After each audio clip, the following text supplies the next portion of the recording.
thank you.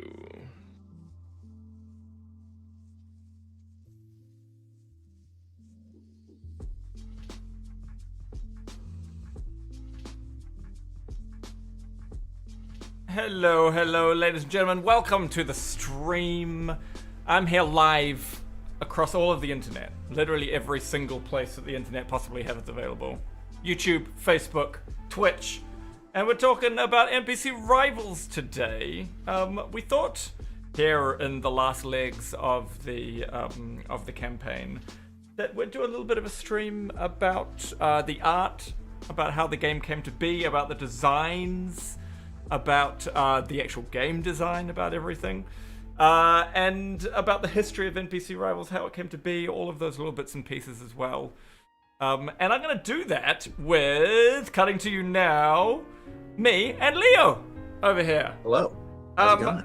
Leo is from Creators Games, the guys who we've teamed up with to make NPC Rivals. And yeah, how long have we been working on NPC Rivals now? Oh man, it's funny because it's really hard to gauge the time because I gauge it in terms of like each section of the game. But I think in total, because this is version 5 that we finally got on. But I think in total, I think it's something like it's a little over a year, but not quite a year and a half. It's somewhere in that like 13-14 month range, I think. Yeah. Yeah. And it's, I mean, the game itself has gone through a lot of iteration in that time as well. Totally. But yeah, as I was saying, I mean, for all of you in the chat across YouTube, Facebook, and Twitch, we'll be able to take questions from you guys as well. But I thought I'd start by introducing you a little bit more, Leo. Do you want to? Yeah. What would you call your job title these days? These days, it's kind of a mix of things. I'm the head of creative for Creators Games. That's my title, but I'm also right now sort of acting head of games as well. I kind of am doing both. Yeah. So I'm dipping my toes in both of those things. But thank you. Yeah, just generally, I'm just the creative guy. I come up with the fun stuff. And you've had a fair few previous lives as well. Safe to say. Yeah. So you've been into the nerd realms and you've done a whole lot of cosplay stuff. Yeah. I was a professional cosplayer for a little while. That's freaking. I kind of fucking love that. That's super cool. Yeah. I've done it all too. I've been. I feel like I was most known for like Disney cosplay and stuff like that, but I've done video game, comic books. I've done a lot of cosplay for brands as their characters. I've been a Fortnite dancer. I've been on with Conan O'Brien for Lineage. Real? I mean, yeah. Cosplay has opened up a lot of doors for me. I am gonna have to absolutely find that Conan O'Brien interview.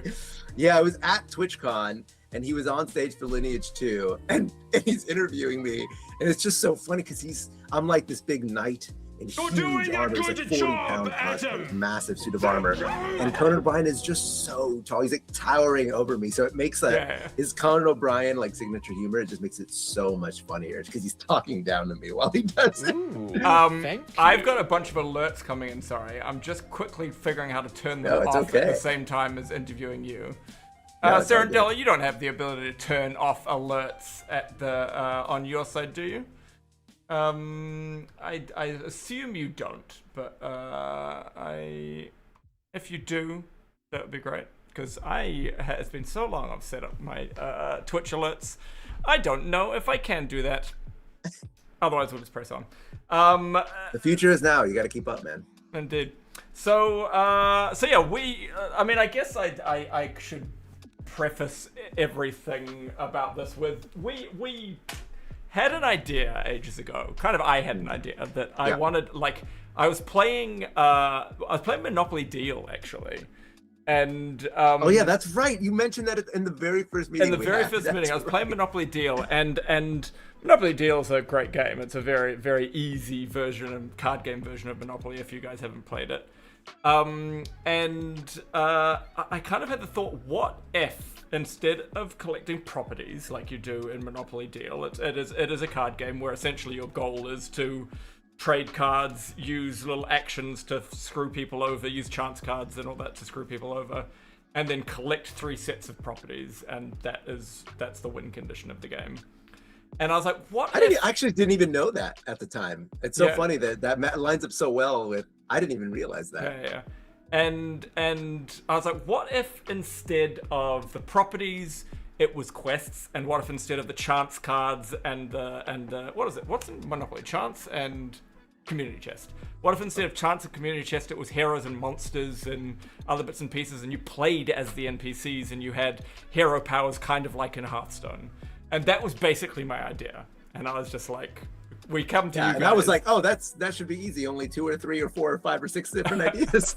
Yes, absolutely. Rach Martino in chat saying we've got matching shirts and matching salt and pepper bins. Oh my gosh, that's my wife. Oh, of course it is. Yeah. Well, hey, I mean, we're both one thing that got your attention. I know, right? We're both good-looking guys, and of course, if someone says we do have the same white guy look as we do. Except I am Hispanic, so I have a little edge on you. Oh, okay, there you go. It's so funny because anytime I was doing the art, in particular the watcher, like people who don't know who you are, like my friends and stuff like that, would say, and they're like, "Oh, so you drew yourself into the game?" I'm like, "No, I just look. It's just not me, like the dude." I swear to God, it's not me. Well, thank you very much for the compliment, Rich. That's very nice of you to say. Yeah. So your first idea was like, oh, we can absolutely do that. That's easy done. Well, at what point does it? Because we played probably like 2 very rough games before it turned into a deck builder, eh? Yeah, well, did you guys have any more prior to showing us as well? No. I feel like, there was maybe 1 or 2 that just were quickly scrapped. But what I find the most interesting is the current version of the game is not that dissimilar from the very first version that I pitched you. Yeah. It just became a deck builder instead of like a TCG. Yeah. And that was like the key that allowed it to embody a lot of the qualities of the NPC, which was the world is unfolding, whether you like it or not, and you're just trying to make the best decisions and have the most influence you can. When it was more TCG based, the NPC felt like it felt like the hero. It didn't feel like you were in the game. It felt like you were controlling the world. I must say, I'm glad we didn't go the trading card game route. Yeah, for sure.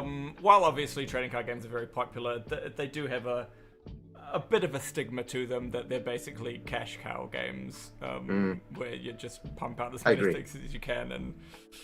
I thought the idea of something self-contained for you guys felt so perfect. It felt so like it's like a tidy little package that we could expand upon, but it just felt easier that way. And our first thing to you was we want a party game. Like that was the brief. Like we did talk a lot about other games, and we talked about Citadels. Citadels is a big one. We even talked about friggin' Settlers of Catan, which is obviously we're getting into more of a board game. Mm-hmm. We talked about tons of other board games as well. We were like, what does this in your mind? What does this game look like on a table? That was, I think, a centerpiece we kept returning to. Yeah, and we just saw you just kept reiterating. I want people throwing cards at each other. Pumpernickel in chat saying I would have hated it to have been a trading card game, so I'm glad we didn't go trading card game. Yeah, I think right off the bat we knew, and I didn't mean for it to develop that way. It was just like the first version, because the first step was like, all right, what does each of these things look like in a game form? Playing as an NPC, having heroes, having monsters, all these things. And when you just put it out there, you just put ideas on the table. It just looked like a TCG, and it felt overwhelming, and it didn't feel right. Yeah. And so, as I remember the first call that you guys came to us, because it felt like we were getting into, before it became a deck builder, it felt like we were getting to a good place, but it wasn't like amazingly working. We lost the depth. Yeah. It was a little too simple. It felt a little simple and shallow. And then we kind of gave a bunch of feedback to you guys, and we left that call. And then we came back a few weeks later, and you guys were like, we've gone in a very different direction, but I hope you're going to like it. And we freaking loved it. We're like, oh my god, it was so fun. Absolutely. That first, even though that game was so unrefined, that first playthrough with you guys, I had so much fun. Absolutely, yeah. So we, a bunch of you may have seen the stream with Good Time Society or Rob streams in the last couple of days where he's been playing on Tabletop Simulator. because Leo's in the States and the rest of the creators team's in the States and we're in New Zealand, all of the development of this game has been over Tabletop Simulator. Yeah. Which is a little bit difficult because it's not the most intuitive. Yeah, you're fighting the program while trying to play the game, and it's tough to get a tough read on, like, what does it feel like to go through the cards, and how quick does an actual game take? Because you can't just pick them up and shuffle them. You've got to click and drag them, and it's not the same experience. But it's the best we had, and I'm glad that we had at least a tool like that to play it regularly. Before we delve too much into the game, what's your favorite board games? Like, and it could be at the moment or of all time. Sure. Whatever you want. Well, if I have to say of all time, and I think this is reflected in the game, it's definitely Magic the Gathering. I mean, I've been playing that since like 1996 or something like that. Yeah. I love Magic the Gathering. But that to me is like a guilty pleasure. It's something that I don't really actually, whenever I play it, I tend to just go to Friday Night Magics or to pre-releases and play it with strangers, maybe one friend. When I'm playing with my friends, up at the moment with all the Magic things they're doing, like the Final Fantasy, Universes Beyond, Final Fantasy one that they've done, and Ninja Turtles is the current Turtles one. At the moment. That's crazy, man. It's crazy, and I'm a huge Ninja Turtles fan. I met Kevin Eastman. I have a volume 1 signed by him with a Leo for Leo. He wrote on the back. I'm a massive Turtle fan. Of course, you'd be a massive Ninja Turtles fan, Leo. Yeah. But I still feel. To go back to the word we just used, it does feel a little cash cowy, and I know that it's one of the 10 best-selling sets of all Magic history, but there's something about it. It's just sort of like, it feels a little bit too removed, but it's also a state of the game. It's very casual now, and it's very approachable, and I like that element. So, whatever. I love Magic, but that's not the game I play when I'm playing with my friends. I am a party game guy. I love what's known as social lubricant games. Absolutely. Where they get the party going, they get people communicating, and the game is actually what happens after you've done the thing. So like Wavelength is great. It's my favorite because it's imaginative. It gets people talking. There's a debate after the round. Hues and Cues is another amazing one that I've been really into lately. Yeah, I like games like that with my friends. Citadels is a big one for us, like especially a party game that can just happen real quick.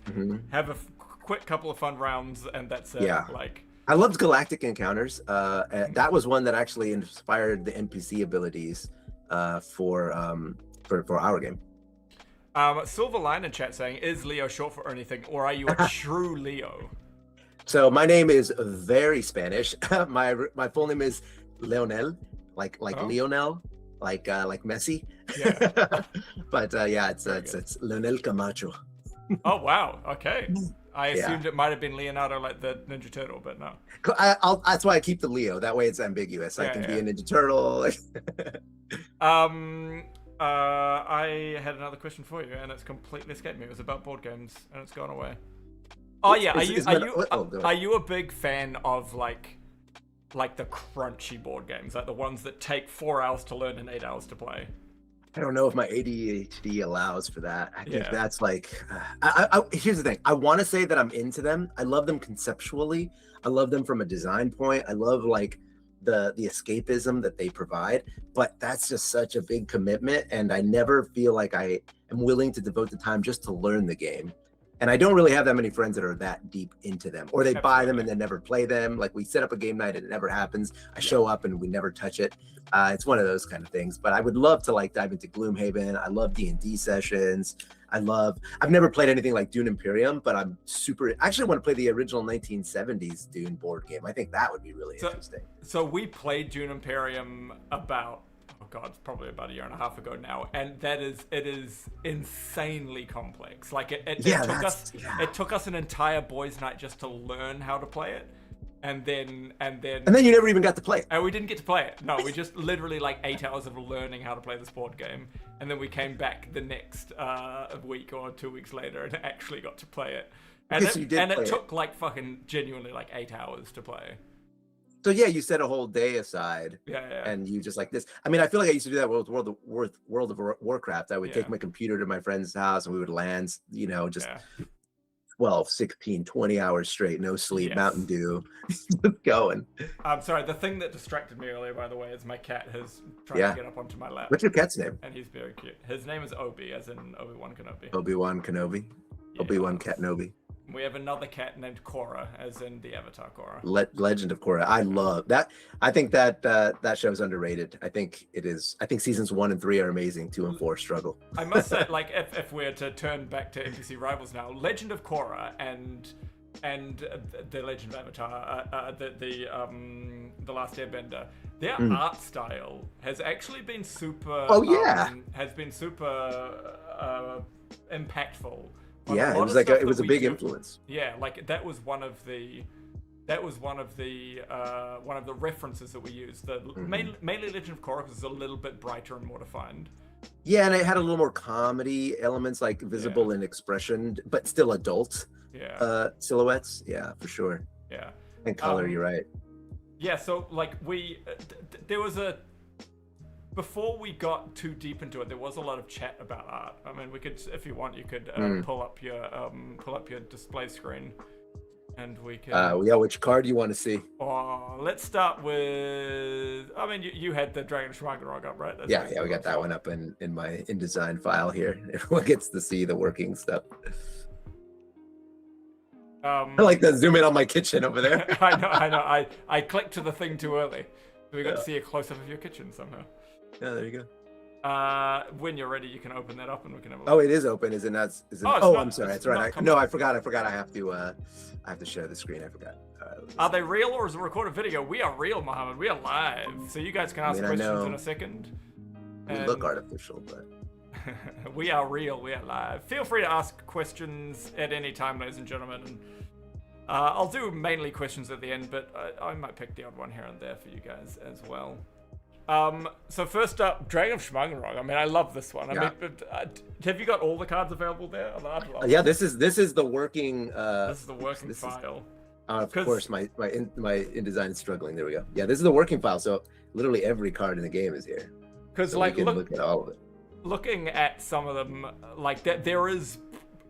What we wanted out of the art was something that could be epic, because epic can be seen as fantasy and it's epic, but could also show off comedy. And the art style really, the team at, it's completely escaped me. Graphic ID. Yeah, they're amazing. They have really captured some of the comedy. Have you got Horse Pocket nearby?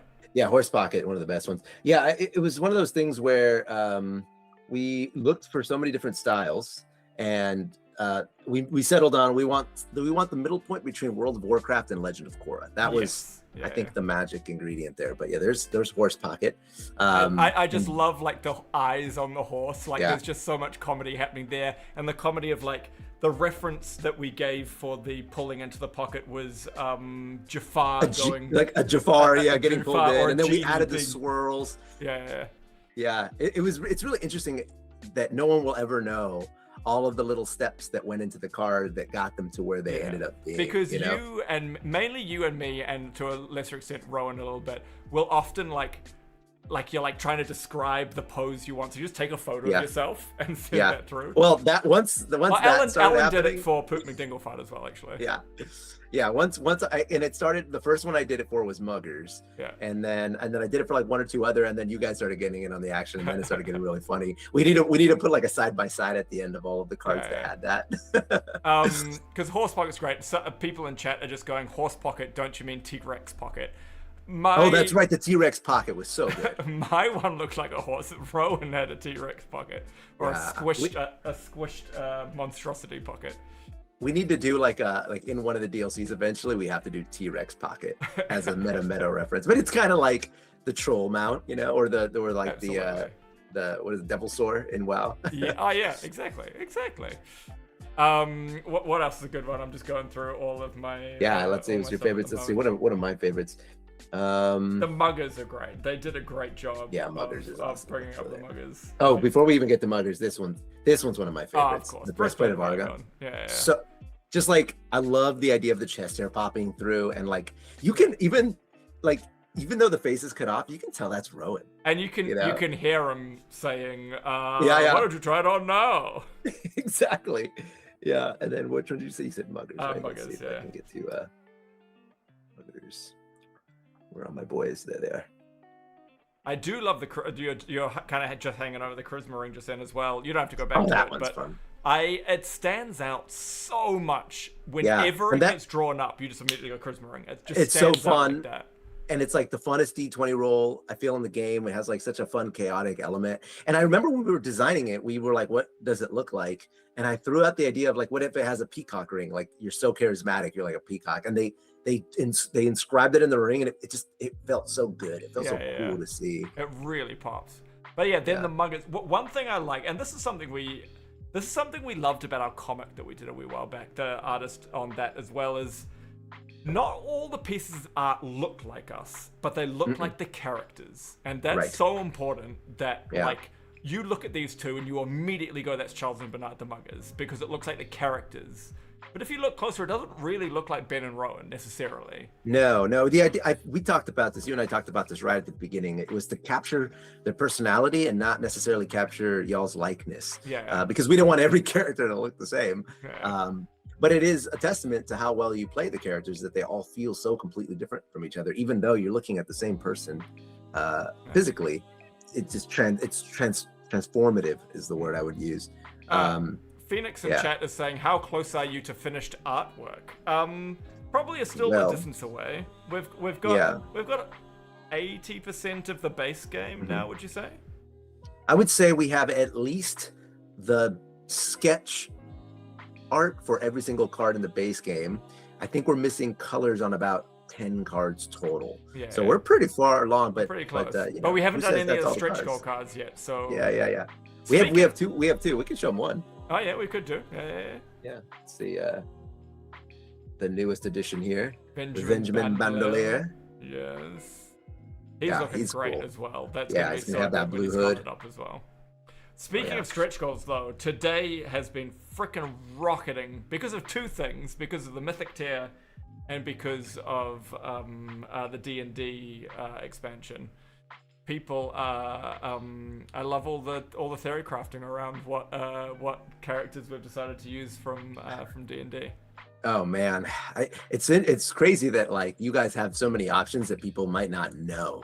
You know what I mean? Like, that's how expansive your world is, and that's actually what's been really fun to work on this, and make these cards, because I truly did the deepest lore dive you could ever imagine. You guys have way too many episodes. It's too much, but very fun. But finding like the elements that I could transfer into a mechanic that felt like that character was coming to life. Even Benjamin, who's brand new, the idea is that like he's stealing from you and then he's rubbing it in your face. Absolutely. Like by discarding it afterwards. By discarding it afterwards and playing with it. Like, oh, nice card. Don't mind if I do, and then get out of here. That's one thing I liked about Rob's stream the other night. He was looking at all of the powers in relation to what they are and going, damn, some of these are so thematically good. That makes me feel good, especially coming from him, because I know he cares so much about that stuff. You just made my night with that.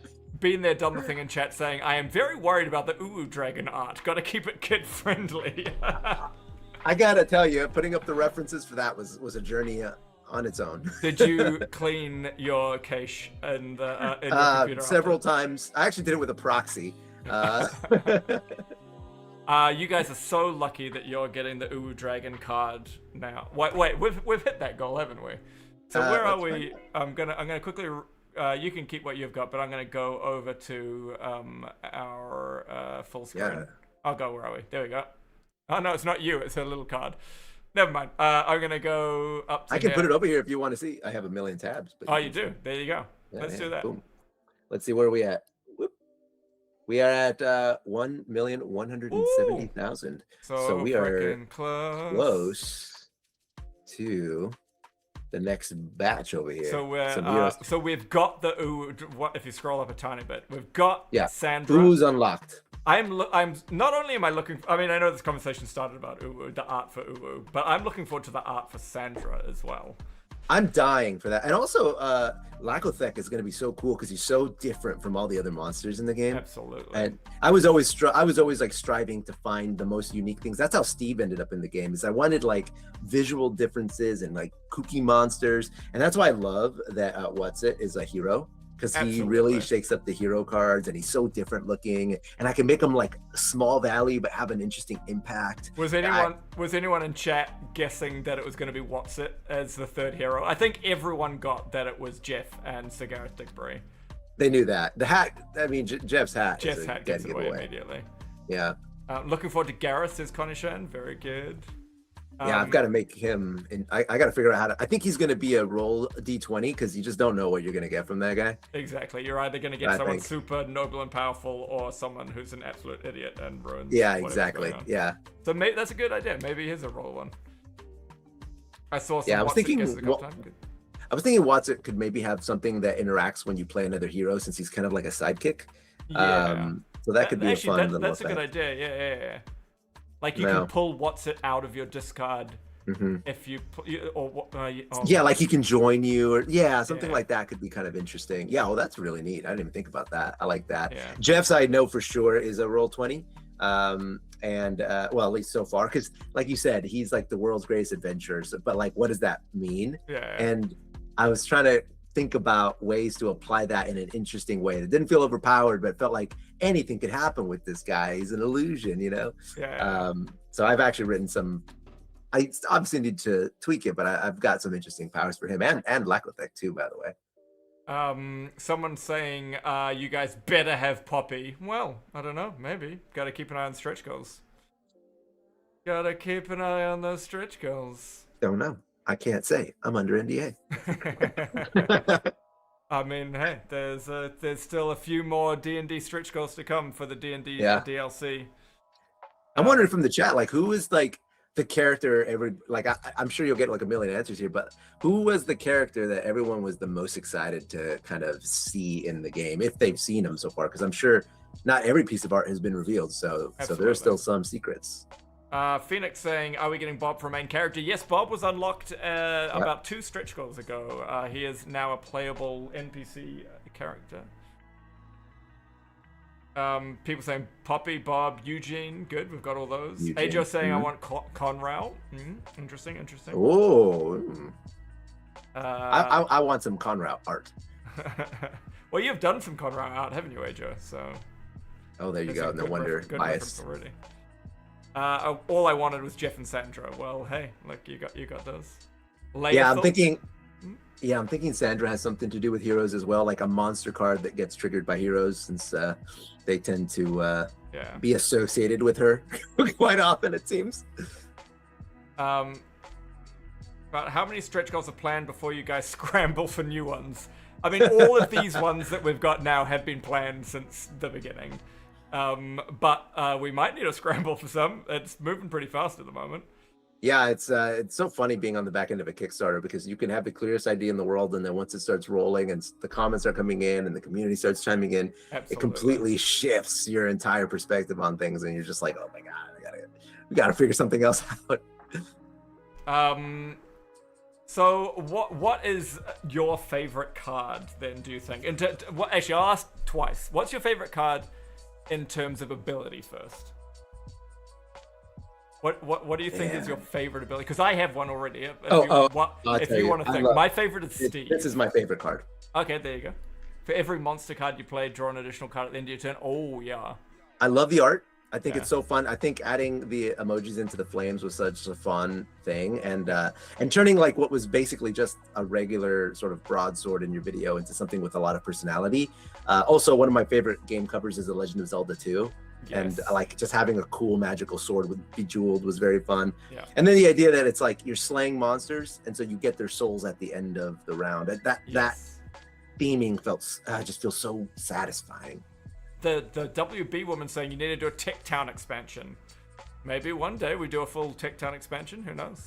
Is that like a gadgety kind of town? No, that's our other series, the real life tech store series. I was thinking like Nomergon. Yeah. I can see. Your game store. Yeah, of course. That would be hilarious. That would be a great expansion. We're definitely looking at the Pooh Ring. On the. Where are you looking at the Pooh Ring? What? I have the Pooh Ring up? Is it showing that? I don't think so. I think someone's just saying that they want the Pooh Ring. Oh, we're what? definitely looking for the poo ring. Oh, Looking you and I, for the poo ring. our I'm like, reactions I have may a have poo given ring. something away just then. What? We don't. Oh, my cover. What? I know exactly. What are you talking about, what I Lady envision it Vex? like. We don't have a poo ring card planned. What are you talking about? Yeah, you're crazy. What? No, we wouldn't do that. You were too close for comfort. Comfort too. I just saw a great. What was it? Someone had a great idea for a card earlier. Where was that? There's someone else here saying, please incorporate the ring of shit yourself. Aaron Turk saying... I have a funny mechanic for that too, by the way. Oh, good. That is good. Someone's saying we need the white... Have you seen our dev series where we pretend to be game developers?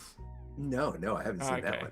There's a episode there where we sell an in-game cosmetic for $1 million, and the gag is that no one's going to buy an in-game cosmetic for $1 million. And then they'd go sold. Someone's saying we need a white whale. It was called the white whale cosmetic, and we're saying the white whale cosmetic, as in like hunting for not Davy Jones. Yeah, Moby Dick. Moby Dick hunting for the white whale. That's a really funny idea. That would be a funny somehow. Like maybe there's like one microtransaction that's the white whale that gets shuffled in, and then like you might get it. Yeah. We need the whale card. Catch whales. Yeah, but we're going to sell the card for $1 million. So someone's got to pay $1 million for it. Yeah, we're going to actually do another tier called Mythic Plus. It's just going to be the white whale. The white That's whale. it. Yeah. The white whale tier, yeah. Do you have a hacking card? Tana Duke. We do. We do have a hacking card. Yeah, there is a hex card. Indeed, there is. Let's see if I can dig it up. That one actually has what I was going to say, though, as well, is my favorite card in terms of power, in terms of the ability, is Steve. I genuinely feel that Steve, the big monster, is like the most OP power, especially early game. I gave that power to the vampires, too. Another version of it. Because I thought it was really fun, but it was the only one like it, and I wanted like a less aggressive version of it. And the vampires, I wanted something to make them feel like vampire-y. And so like at the cost of a card in their hand, they can give you some trash. You know what I mean? Because you get, every time you played that card, you seem to love it so much, and I wanted to figure out another way to capture that effect. Absolutely. So I mean, I just kind of want to show off a bit more of the art, because I'm trying to think about which one we spent a lot of time on. We spent a lot of time on a bunch. Some flew through and we're just like, yep, that's it, lock it in, that's amazing, absolutely love it. Trash Mob's a good one. Maybe we go to Trash Mob. Love Trash Mob. Trash Mob. That one went through a lot of evolution. Yeah, it went through a lot of evolution. Because originally it was a reference to this like random asset that you guys just got from a library. A horrible library asset that looked horrible. That's why I loved it. I loved how like corny it was, and I love the idea of it, just like this random monster with like a a weapon. And so and I love, like, I wanted to find ways to incorporate terms that maybe you guys didn't use in your show, but MMO fans would definitely be familiar with. And Trash Mob, I was actually from the very beginning, that name just has been in it, right? And but we just never knew what it would look like. But he went through some change. You guys went shrink him, make him stubbier, make him like a little gremlin-y guy. By the way, I just want to quickly shout out, since we've been streaming, we've had 5 people pledge at the Mythic tier. Oh, I'm gonna say a quick shout out to where oh no, it just moved. Clint White, thank you for pledging at the Mythic tier. Kelly Cuda pledging at the Mythic tier. We've got Sean Bernhardt at the Epic tier, you legend. We've got Alexander Vici coming in with the Mythic tier. Where was the other one? Nair pledging for the Mythic tier as well. You freaking legends. And then a whole lot of other people pledging at Epic and Rare and Legendary. Wow. And others. Thank you very much thank you, by the way, for all the people for your love of the Mythic tier. I wish we could do more, but the whole point of the Mythic tier is there's only exactly the number of cards as are in the game. Yeah, that's what makes it. And exactly the number of cards, unique cards. Everyone's asking why there's only 87. It's because, for example, there are multiple trash mobs in the game. There's, what is there, 4 trash mobs in the game? There's three. Yeah. But I literally have every card count memorized. But we're only going to do 1 gold card of the trash mobs, so they're unique. Yep. And there'll be some that aren't even done yet. So it'll be exciting to see what they look like, even just transferred conceptually into gold. And thank you very much, Nair. I also did see, as I was just looking at your donation then, that there is a large donation beyond the Mythic tier as well. So thank you very much for that, Nair. You frickin' legend. You guys didn't have to do that for me, but I appreciate it. Lady Marie is saying, if we reach more stretch goals, will we get more mythics? If we add more cards, then yes, there will be more mythics. And we'll add those in as they need to be added in. Someone was asking if Greg's sheep will be in the game, and I don't have my quests open, but I can show you. Oh yes, I've got that nearby. So we've got. Boom. Oh, there it is. Yeah. There she is. So. Oh, I was just about to do a big old D&D spoiler. Yes, here's Greg's sheep. Yeah, that's good. I realized. This is what quest is this? This is. It used to be called Find Greg's Sheep, but now we changed it to Find Susan the Sheep. Yeah, because gotta have the name, gotta have the specific color. I must not have it in my deck. Yeah, I don't have it. I don't think it was colored at the time. I do, but it's not colored. Yeah. Oh, yeah. Not gonna work. This one, I literally got this the day after I sent you that prototype. Yes. Find Susan the Sheep. Yeah. So Greg's sheep are in there, and this is obviously a reference to the Dragon of Schmargenrog episode we did recently. For fuck's sake, Susan! And then that was great. The thing I may have spoiled slightly earlier is, let's say there's going to be 2 of Greg's sheep in a very short moment. Ooh. Yeah. Oh, yeah. How far off are we from that? A wee while. It's. Okay. Don't get me excited like that. Yeah. You can't do that to me. I mean, let's say hopefully there are 2 of Greg's sheep. Eventually. Yeah, and some of the mechanics I've come up with that bundle of cards is pretty fun. That was a fun one. So what was the most challenging part of the game development? Well, I mean, the most challenging part is just balancing. But even beyond that, really finding, I was playing a lot of deck builders when I was researching this, and I got very addicted to them because they very much are the style of game that I enjoy. Yeah. But what I didn't love is when you play with other people, it felt like solitaire. Yeah. And when and all of them have like similar end goals, and it always feels like just like a timer of a number you're trying to get to, or like a race. And although that works really well, especially for one-on-one, I wanted something that felt a little bit more narrative. I wanted something that felt a little bit easier to approach if you're a newbie. Something that almost felt like gambly in a way. So when it hits, you get really excited, but if you lose, you don't feel bad about it. Yeah.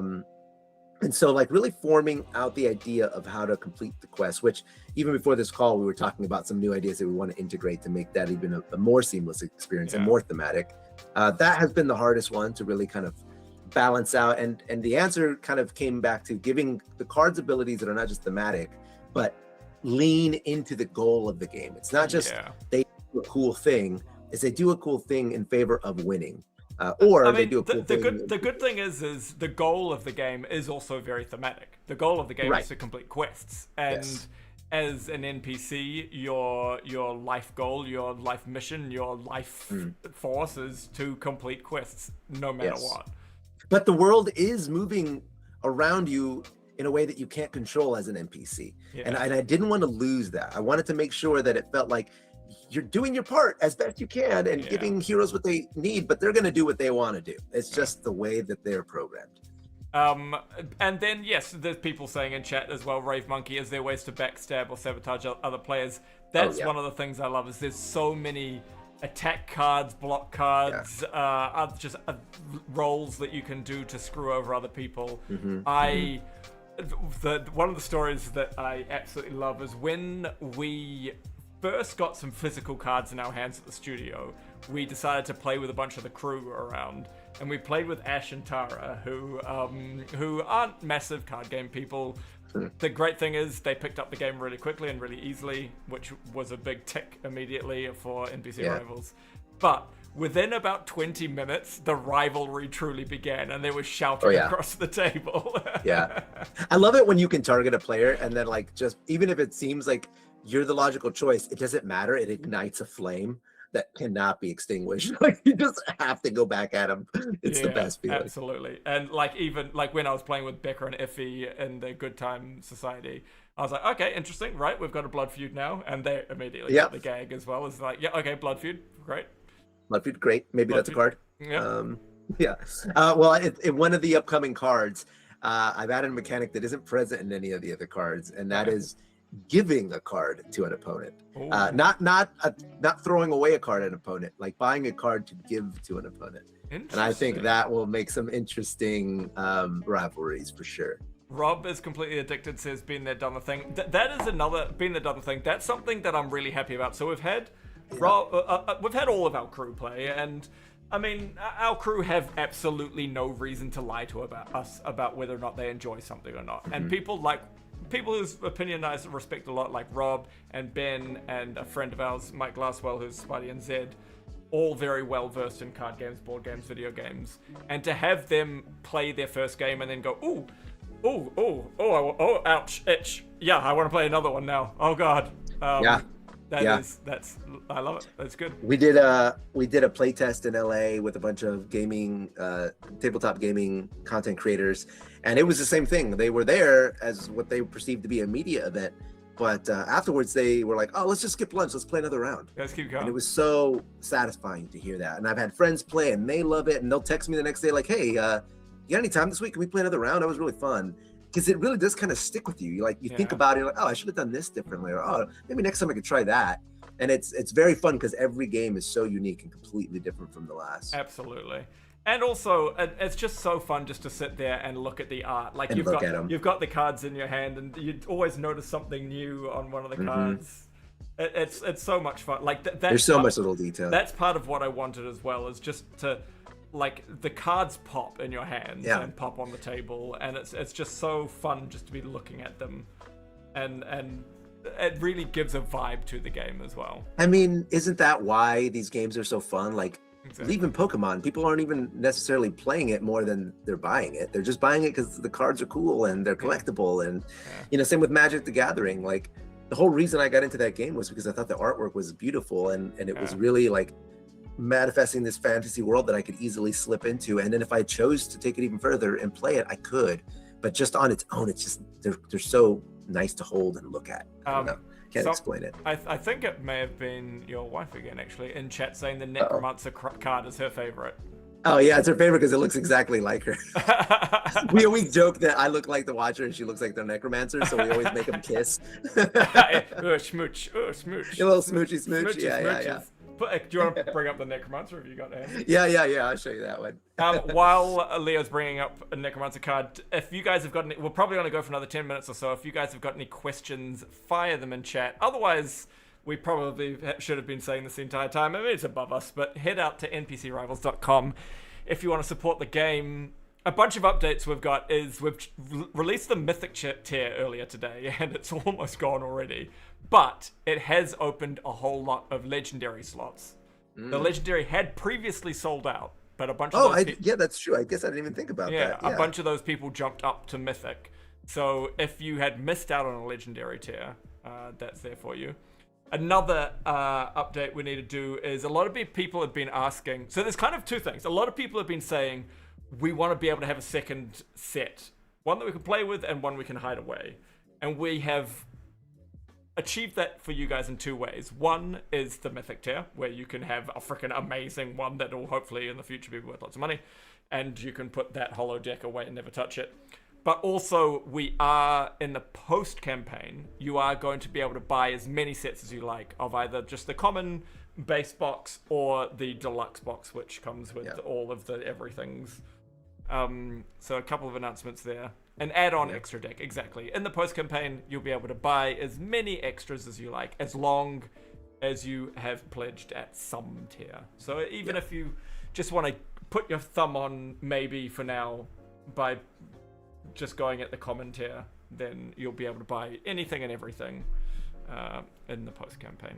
So we have unlocked that for you guys now. If you want to buy yourself just a common that you can squirrel away and not Buy your heart out. Yeah, not have to. We tried to also too be so conscious of all of those things, all of those elements, and make them so that individually they're satisfying to buy or to own. It's not like it's just like support Viva. It's like, no, these are cool things. Like the garlic dice bag is a really good example. Like even if you didn't buy the game and you bought this is a funny thing to show up to a game night with a garlic dice bag, or like the Skull of Raoul. Take your swamp magic deck and take it to Friday Night Magic and impress everybody. We wanted everything to feel complete. Yeah, and then a bunch of people have been asking about what else is there going to be in the post campaign. We haven't locked it down yet, but we're going to do some posters of the art, and we'll do hats and shirts and tote bags maybe, and all the fun possible things that you guys might want as well. Yeah. Oh, do the Dragon Hunters have a card? I thought about that. They didn't make the cut. They were make the cut. In the list. They're in the list, but yeah. You know what? We could just put it onto the bottom of the stretch goals for now. And if we get there in the next couple of days, we get there. But currently, yeah. Or we just do another expansion later on, you know. I love designing. There's actually a really good question in here. There's two questions regarding art. And one was, what's my process for drawing these? And I want to say, be clear, I actually didn't illustrate any of these cards. They were done by Graphic ID, an amazing, talented visual design company that I've been directing. Now I've done some doodles to kind of inspire the work and see where it goes. But one of the funny things, to answer the next question, which was, does the art inspire the mechanics or vice versa? The process of choosing the art was, as I was doing the deep dives, I would find these unique quirky characters that either the Viva team mentioned was a hit with the fans and they loved them, or they were just sort of like central to the series, or I just saw them recurring, or I just knew the moment I saw them that they were it was just a great character. The Necromancer is a perfect example of that. But then I found a moment in the episode that most embodied who they were and what they were doing, or maybe in certain cases 2 or 3 screenshots, maybe some doodling over them. But because that screenshot embodied who they were, and it was like, even this Necromancer shot is a shot in the episode when she's like, oh, these are my zombies. Like, no, don't worry, girl. I knew that I wanted her to raise a hero card, like as if she was being a necromancer. Absolutely. And so one informs the other. They're done simultaneously. I write out every card description and every card ability before we even see a sketch, so that they can align and feel cohesive. And that's why I think that really comes through in this game. Fro Diesel saying, will we get a few doodle cards as an addition? So those little doodles we did on our art stream, every backer's getting the digital versions of those. So everyone will get those. Yeah. We'll have a lot of stuff. I think I have some here I can show. Just the background musician minstrels, did they make it in? Sadly not. There's such a long list. There's like our so list many of cards characters. was massive, wasn't it, when we first started putting our ideas together? Well, it was like, okay, guys, we can only do like 80 pieces of card art because our original list was like 200. It was crazy. But that means we can do expansions in the future. That's right. There's so many ideas. There's so many ideas. We can do a Darkwood expansion. We can do a Nice Day for Fishing pixel art expansion. We can do a Schmagenrog expansion. We're doing the Adventures of Azerim D&D expansion at the moment, but we could do a Darklands expansion. There's so many. A Misfits expansion. There's so many different little things we could do. Yeah. The Tech Town expansion. I got a cool one here. So this was the original sketch for Grand Vizier Zane Shadowsoul, which is spelled incorrectly in that. No, that's the wrong spelling there. There was a lot of that, like, oh, how do you spell that? But you can see, like, although it's pretty close, the final got way kookier and really brought out the elements of his character. I don't have. I love the front hand, how it's kind of like the back hand's all kinky and the front hand's like his fingers are doing the craziest. Yeah, and I wanted to capture that as like funny man. What's your friend's name that plays Hamish. him?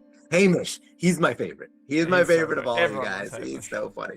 And I wanted to capture that like twisted. You can hear Hamish's laugh in that drawing as well. Totally. And I need to find my draw over that I did over this one, because I drew this expression and then I drew it over a picture of Hamish's actual face. I was like, we gotta get this big mouth, big twisted eyes. I want the beard to be crooked, even though it's not in the video. I want his fingers to be all sprawled out, and it just kind of keeps escalating until you get to the final. So it's fun to see those evolutions.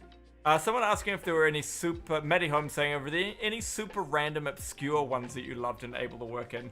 There are a few, and they got worked in because they're obscure, but they so speak to RPG games, like the Just a Girl card, if you're able to pull that one up. Yeah. So that's only, Just a Girl is only just one episode that we had, but it really does speak to gaming culture. And I mean, it's such an iconic thing, right? It's like, every girl has complained about it, and every guy has faked it that they're a girl at some point playing an RPG or something like that.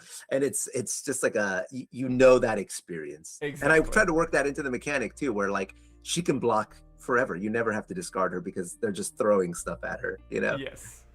I just realized that the art I have of the line art of Grand Vizier Shadow Soul is the old one as well.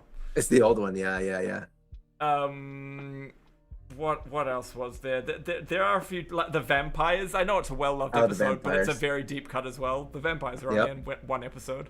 Yeah, and I actually had them add more vampires in it at the end because I was like, no. The fun in that episode is just how weird they all are.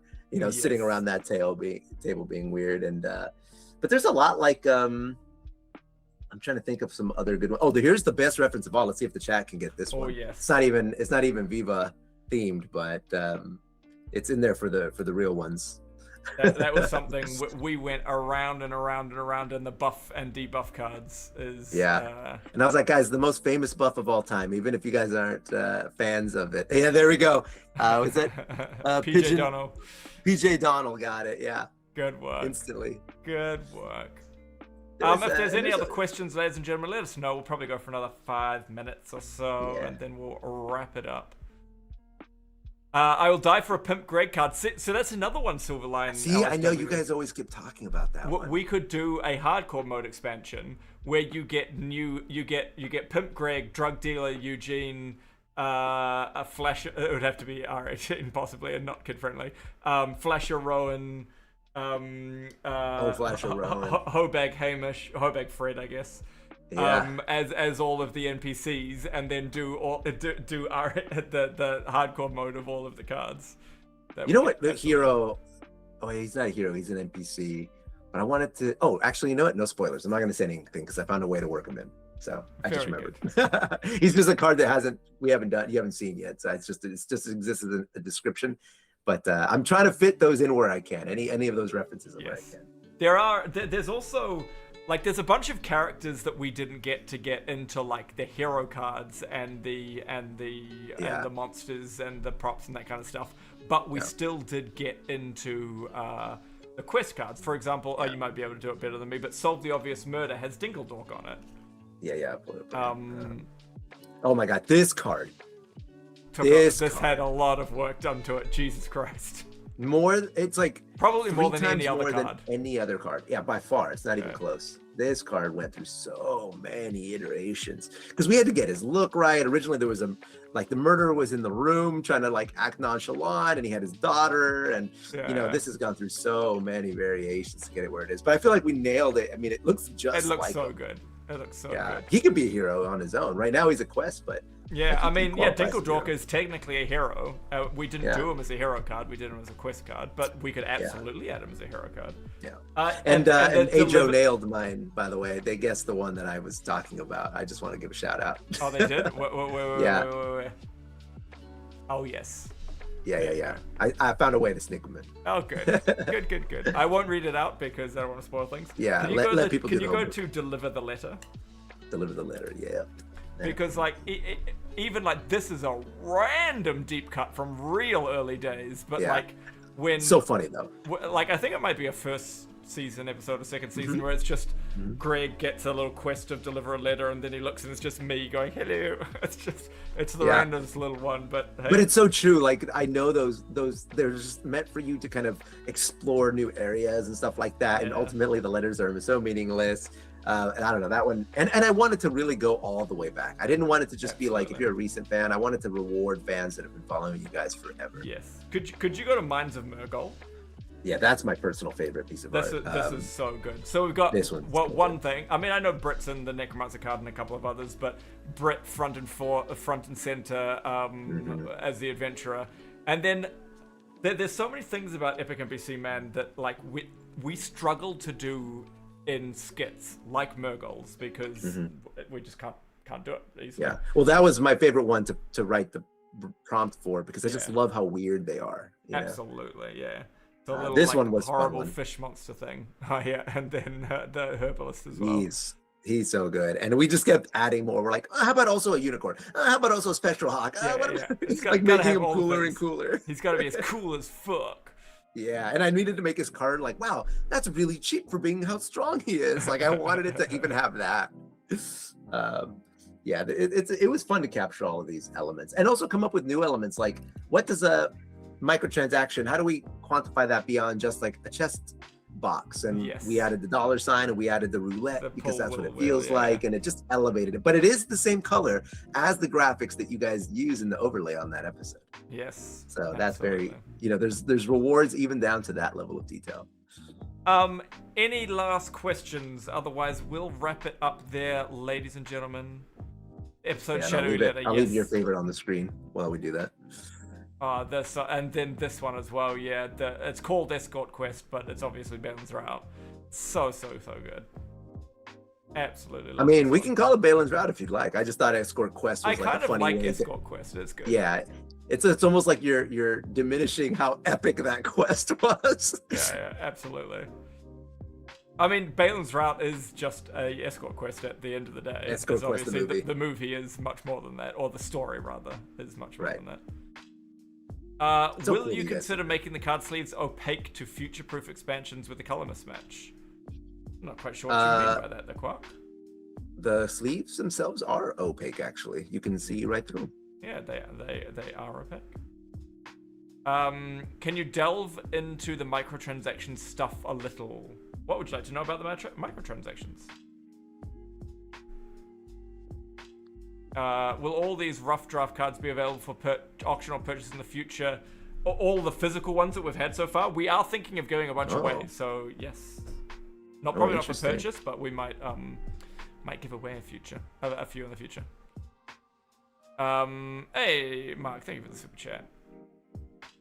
Will you be able to buy the game after the Kickstarter? Yes, so it'll be available, hopefully, in stores as well. It'll be available online, I'm sure, and then we're gonna work very hard to get it into stores around the place. Sorry, they're transparent. They're not opaque. You're right. I've read the backwards. No, the thing is, you need to know what color the cards are. That's why we made them see-through in the first place, so that you could use them on all the cards. My brain always flips those two. I always do that. I see what you I always mean think now. lowering opacity in Photoshop is how I always think of it. Yeah. Yeah, it's literally just because you have to be able to see the color of the card. Yeah. But maybe we'd do different. If we do an expansion, we'll just do different card sleeves, I guess. Yeah. Could be something that feels like in-world or something. Thank you very much, Leo, for the chat. That hour has absolutely flown by. Oh, it's been my absolute pleasure. Thanks for having me. I hope you guys have enjoyed a little insight into the game. Important question just came through. Will there be rare foil variants? Yes, we've just released an entire Mythic tier with rare foil variants. And also, everyone at the rare tier and above is getting foil player boards. So, there's those as well. And they're separate from the ones that come with the game, so you'll have an additional set. Yes, you'll have a full additional set. But thank you very much, everyone, for coming along. It's been lovely chatting with you, and with you as well, Leo. If you guys want, check out npcrivals.com. Head on to the Kickstarter. We're very nearly at the next stretch goal as well. So close. You guys are really pulling it together. Thank you for that. Flying through these D&D stretch goals, which is absolutely awesome. And I'm sure we are streaming again. In fact, I can see it at the top of the Kickstarter.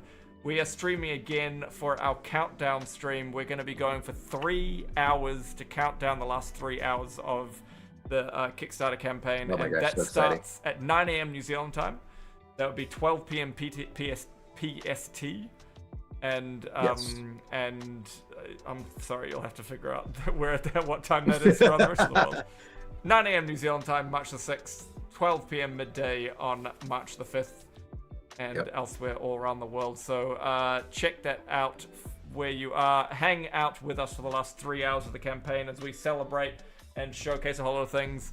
I've just had a message from the team saying read out a couple more pledges. I'll do that as well. I'll read it because we have had a few more since I did it last.